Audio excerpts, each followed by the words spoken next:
now I'd love to, hear from more of a scientific lens. What happens to our bodies when we're in nature? What are some of the physical or psychological benefits of nature, spending time in nature? Mm.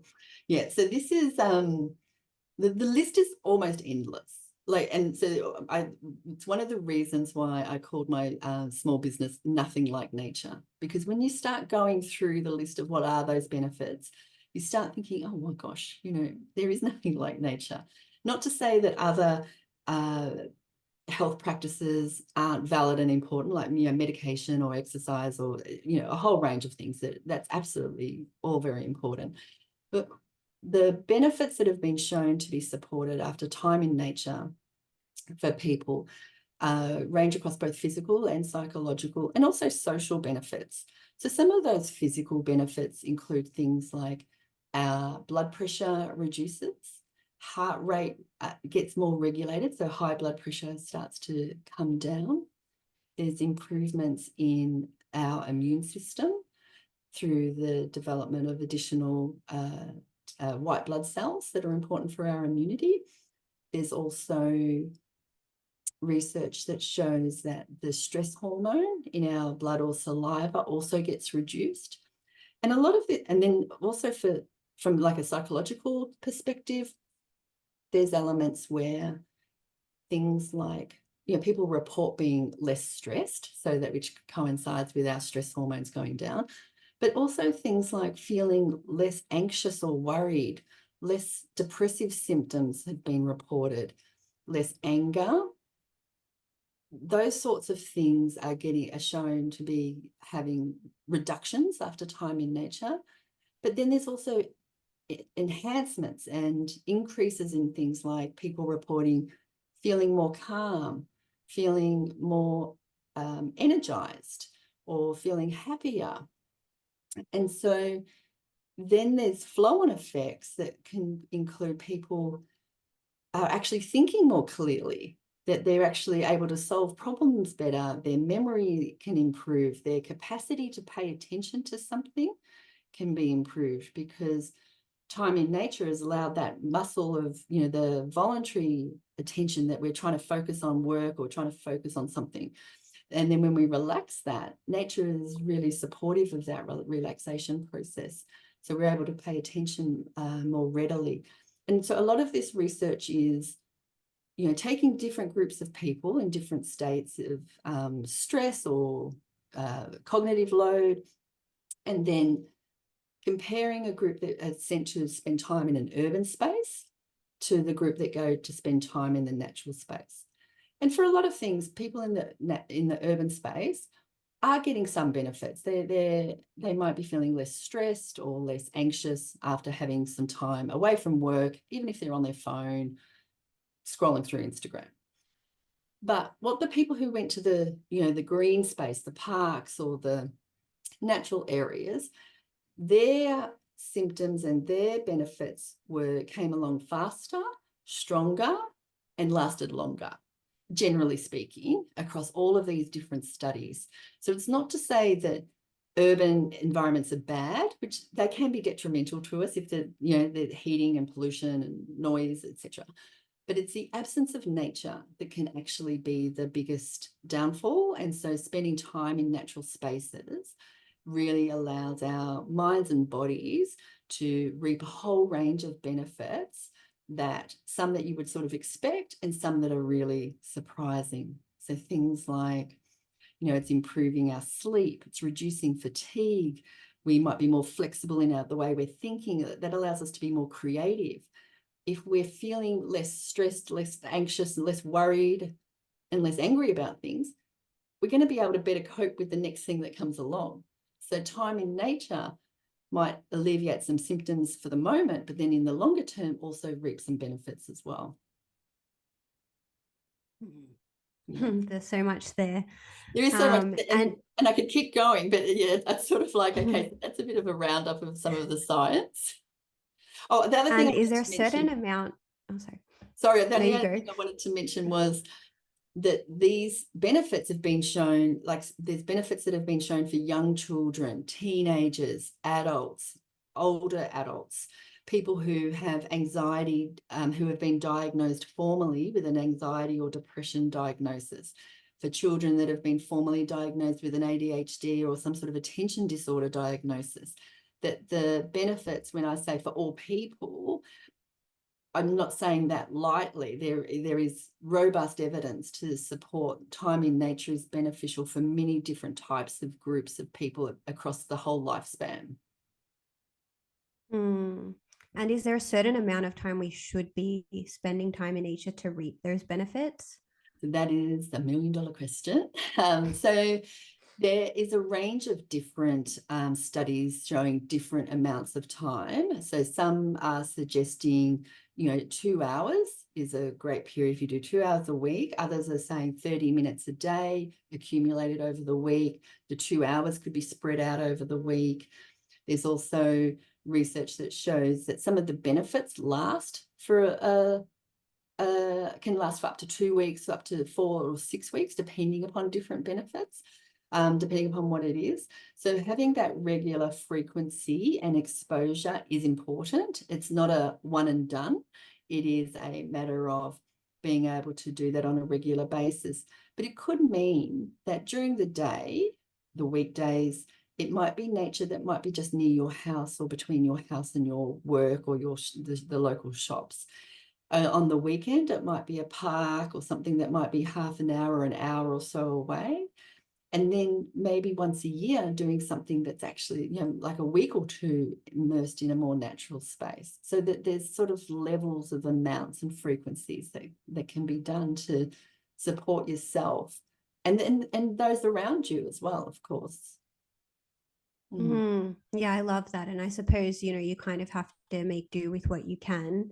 Mm. And maybe, especially those of us that live in urban environments, it might not be feasible to be out like in the woods every week. So, going to a local park or some gardens could be, sitting by a tree that could just be really healing in itself. And I'm curious to know if you know of any like specific forests or around the world, maybe, or within Australia that have more healing capabilities than others. Are there places that are really, really beneficial for humans to be in the presence of? Mm. So there's research that shows that spending time in a forest may be more beneficial than spending time in an urban park. But that doesn't mean to say that spending time in an urban park is not beneficial. It also means, is that urban park right on a really busy road? Are you going there with a whole group of other people that you know? Is it a dog park and the dogs are off leash and you're a bit concerned about that? That sort of park is going to be less restorative and less beneficial to you than a park that is a bit set away, that it might be a quiet time of day and you're able to spend some time. There's also that element of, if you can sink yourself into just focusing on that, for example, that one tree, and you are exploring it, not only with just your eyes, but with your fingertips. You might be smelling it. You might be exploring the leaves and the branches. You might be exploring up in the canopy, down on the ground, and you can sort of lose yourself in that. Then that natural space you need to be in for benefits doesn't have to be that big. If you can spend that time. And so a guide can help you do some of those tips and tricks that you can then take home and just spend time with a tree. There's certainly benefits to just spending time in your backyard, or even if you've got a balcony that's just got a few pots of nature or herbs or things, there's ways to be able to have benefits from that.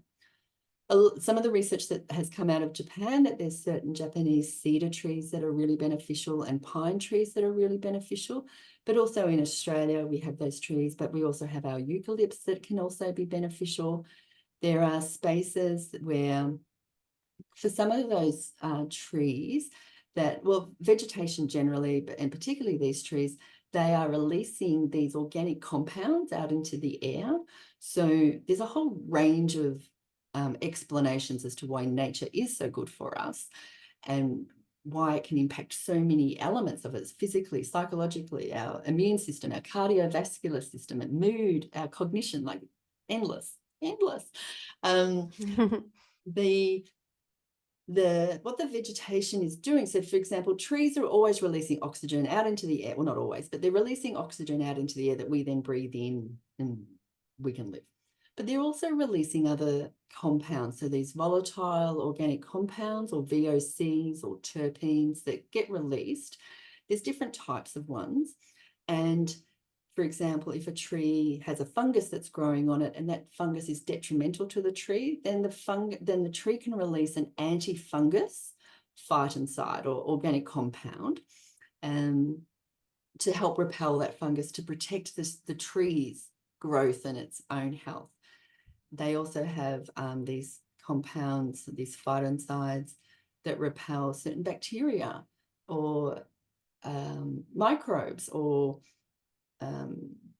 anti-inflammatory ones and antiviral ones. So there's all these different types of phytoncides that can get released. And what the researchers have shown is that by breathing those in, we're also getting those benefits. So some of the benefits have been found are that the more of those certain phytoncides that we're getting increase the number of these, a certain type of white blood cell in our immune system that increases. And those white blood cells are a particular type called natural killer cells, which I thought was marketing people making up that name, but that's what the medical people. And those natural killer cells, they then look after us through our immune system by attacking deformed cells or cancer forming cells or tumor forming cells. So the research is showing that certain trees are releasing certain phytoncides, and then when we breathe them in, that's how our immune system can be improved. Yeah, so there's certainly the quantity of vegetation around you can make a difference. The type can make a difference as well. But there's still a lot of research to go to sort of decide these types of trees in this number, in this location, with this sort of ground covering, with this sort of formation. Research has got a long way to go before we sort of prescribing that. But there certainly are places in Australia and around the world where there are forest therapy trails that have been identified and evaluated as meeting the criteria to be a forest therapy trail. So there are certainly specific locations that capture the elements that are important for a forest therapy trail and for the benefits of nature to be maximized as much as possible, given the rest of the circumstances and the rest of the surroundings. Okay, so it's not just any forest that you can do this forest therapy. It's like it has to be meet a specific quota, or like a certain level of healing capabilities, I suppose, in order to be determined as forest therapy. So there are specific, yeah, so there is an assessment that every guide does prior to having a forest therapy session on a trail. Depending upon that criteria, like we're not out there with test tubes and other scientific, apparatus to determine that. We are looking for, is it safe? Is it quiet? Does it have enough vegetation and canopy? Are there ways that we can walk safely depending upon people's mobility issues? Are there parts of is nature offering certain elements that allow us to be able to offer different practices for people to immerse in? So we're always thinking, what is nature offering? And that can vary on the day. And then what do participants need? And that can absolutely vary on the day. And then what is it that comprises these important components that we're going to be compiling together to ensure that that is a successful forest therapy trail and a successful session. Wow. It's so amazing to hear about all these benefits, and especially just the ability to reduce our risk of cancer just by spending time in nature. That's amazing. And I'd love to hear if you have any stories for yourself or anyone that you've taken on these forest therapy trails. Do you have any, I don't know, profound experiences with nature? It doesn't have to be health related, but just anything that's kind of come forward for you or for people that you've worked with? So many. So many. There's something for something that seems so simple, you know, from the outside, the impact it's had on me personally, but and the impact that it has had on the participants that have come on one of my sessions, yeah, is nothing short of extraordinary. Nothing short of extraordinary. So some examples, so even on just a base session, people come in and they're, you know, they might be a bit jittery or worried or stressed or anxious or whatever, just, you know, a bit hyped up. But by the end, they have completely slowed down. You can physically see it in their bodies, in their faces, in the way they're speaking, the way they're interacting with each other, just on a general, with me just generally looking across.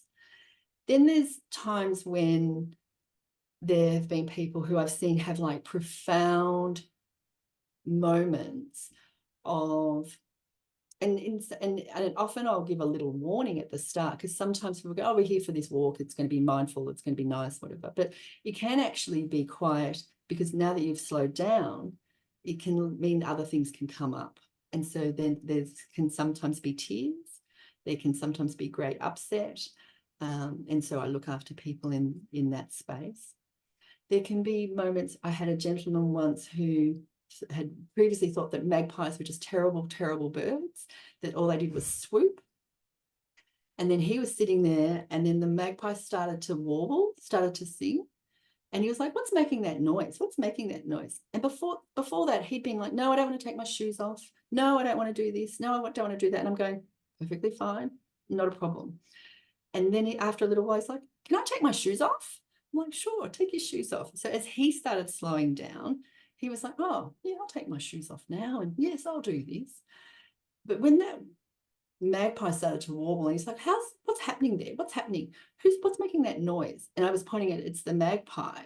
And he literally, it blew his mind that nature could have been making such a beautiful sound that really touched him. And he was almost teary with the disconnect between how he'd thought they were terrible, but they were making this beautiful sound.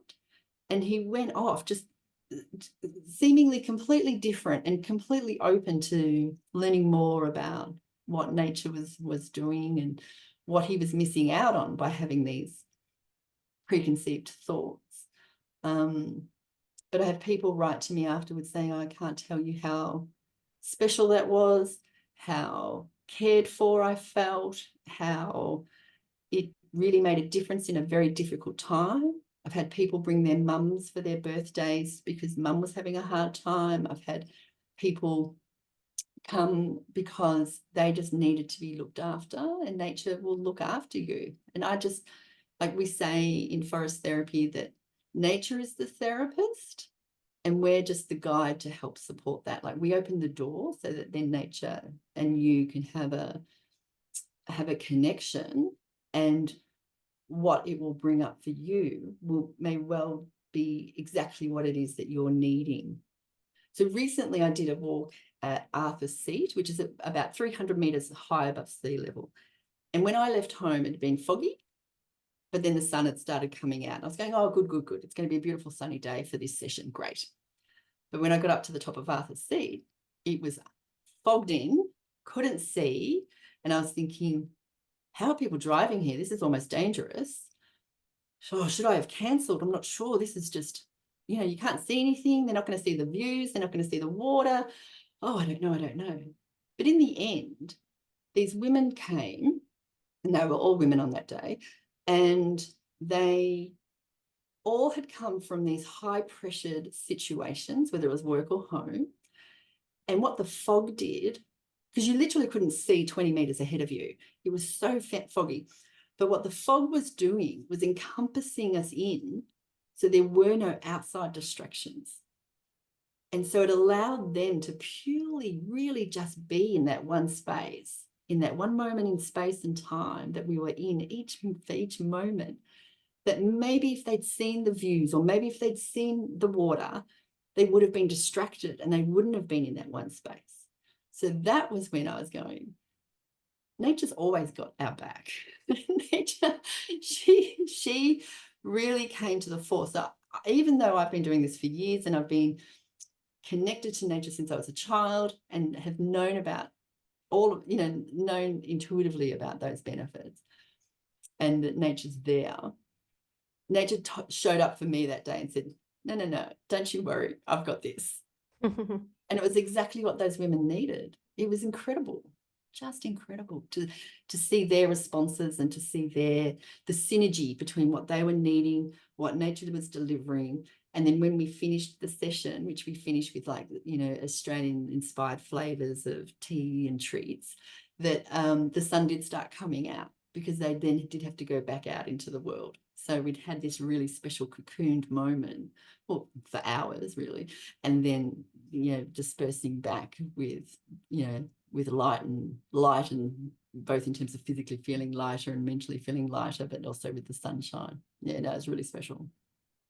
That sounds so beautiful. I love hearing these stories.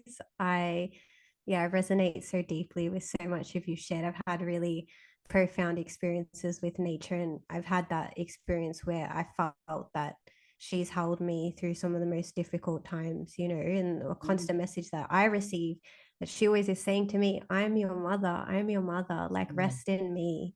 Yeah. And she always holds me in that, which is so beautiful. So I love everything you've just shared there.